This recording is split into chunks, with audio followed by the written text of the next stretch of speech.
Vous avez évoqué dans votre exposé donc la Guyane, et en ce moment, ils ont mis donc un dispositif de contrôle à 100% pour les aéroports. Alors, la population est excédée, mais les policiers également. Ils sont fatigués, puisque hier j'ai pris l'avion pour venir, pour rentrer à Paris, et j'ai échangé avec quelques policiers de la PAF, et qui me disaient, Madame la sénatrice, aidez-nous.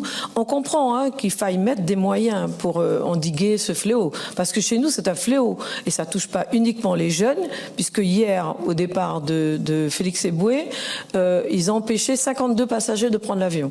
Et parmi, il y avait une dame qui partait en évacuation sanitaire. Donc elle en avait sur le fauteuil, elle en avait sur elle. Donc elle pensait qu'en partant, sous assistance médicale, qu'elle n'aurait pas été fouillée. Et en fait, voilà des cas. Et donc moi je comprends, ce sont des moyens qu'on essaie de mettre, mais je remarque, en tout cas le constat que je fais, c'est que ça continue. Ça continue de plus en plus.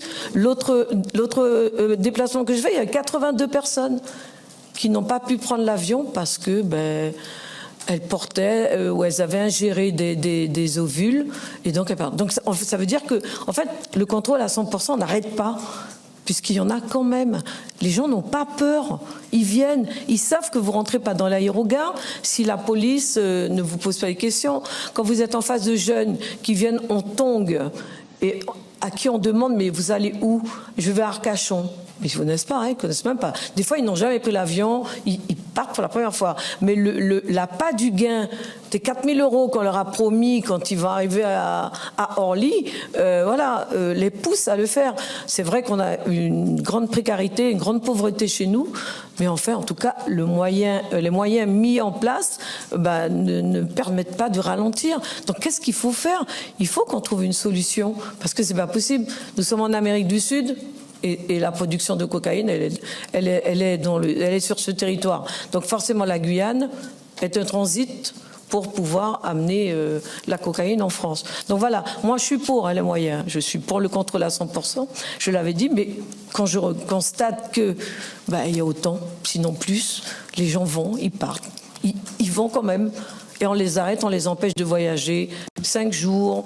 Il y a un arrêté préfectoral qui est pris, etc. Mais moi, j'aurais tellement aimé qu'on trouve une solution, et même de manière législative également, comme...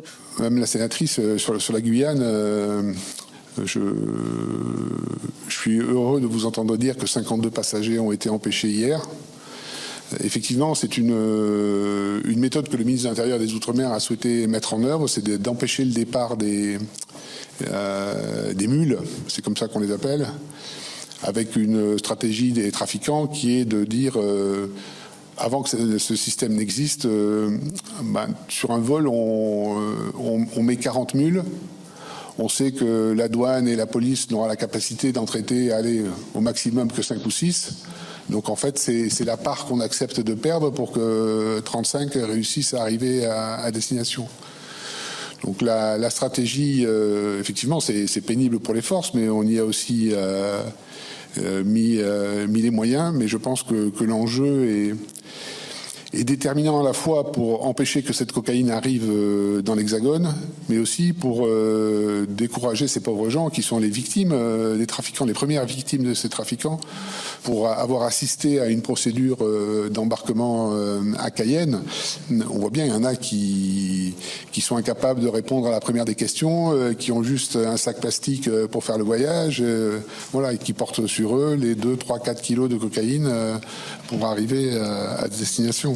Parler du body scan, la difficulté à laquelle on est confronté, c'est la présence d'un médecin en fait pour procéder à ce qui s'apparente à un examen médical. Et là aussi, c'est toujours pareil. La disponibilité des médecins étant scalée, ça rend les choses extrêmement compliquées. Et on voit bien d'ailleurs, pour continuer sur ce que vous évoquiez tous les deux sur ces systèmes, on voit bien qu'on commence à assister à un déport de ces candidats au départ vers l'Hexagone. C'est-à-dire, au lieu de prendre le vol direct Cayenne-Paris-Orly, en fait, ils font Cayenne-La Guadeloupe ou la Martinique pour rebondir et espérer moins attirer l'attention en venant de... Donc les avions n'étant pas contrôlés de manière aussi systématique à destination des Antilles, de pouvoir contourner le bouclier qui est mis en place.